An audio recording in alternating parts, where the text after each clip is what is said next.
pengembangan aplikasi mobile dengan library kecerdasan artifisial. Pada bab ini kita akan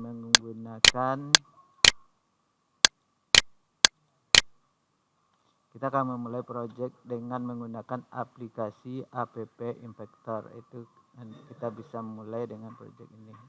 Ya. Lanjut aja, kita buka situsnya app inspector.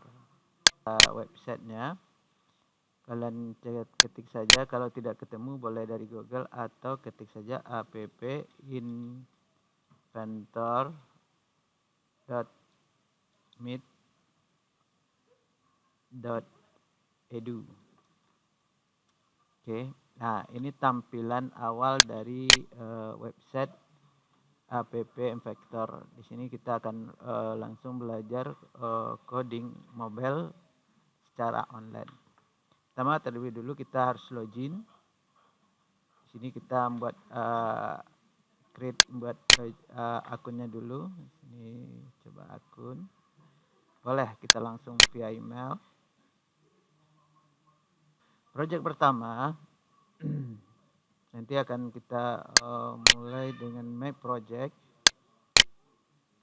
Start New Project. Kebetulan di sini sudah ada project-project yang kita buat, tapi kalau kita mau buat baru yaitu Project, My Project atau Start New Project. Ketikkan nama project yang mau kita buat, misalnya di sini kita buat latihan 1. Oke. Nah, ini tampilan awal dari aplikasi app inspector, dan di sini kita akan bekerja. Oke. Pertama, kenali dulu menu-menu dan icon yang ada pada tampilan layout dari app inspector. Pertama, yang di atas ada menu project. Ini berisi memulai project, menyimpan, membuang, ekspornya, import, dan delete-nya. Satu ada connect, ini untuk mengkoneksikan dengan emulator atau dengan HP sebagai pembangun. Build untuk membangunnya, menjadikan dia APK, setting, dan have. Oke. Kedua, di bagian kiri, samping kiri ada palette namanya. Palette yaitu berisi interface, layout, media, drawing, dan beberapa lagi macamnya. Ya.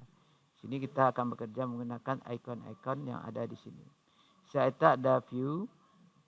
Nah, ini lembaran kerja kita akan bekerja di lembar sini, yaitu ada komponen, dan terakhir ada properti. Properti itu adalah mewakili dari icon yang kita gunakan. Kita contohkan satu, misalnya kita menggunakan icon tombol button, maka perubahan button ini akan berlangsung di properti. Misalnya di sini tambah ini login, nah, otomatis di sini akan berisi login. Oke, sedangkan komponen adalah semua nama komponen yang ada pada layout. Dan pada pemrograman komponen ini akan kita gunakan. Berikutnya lagi ada blok. Blok ini untuk berisi program yang akan kita buat.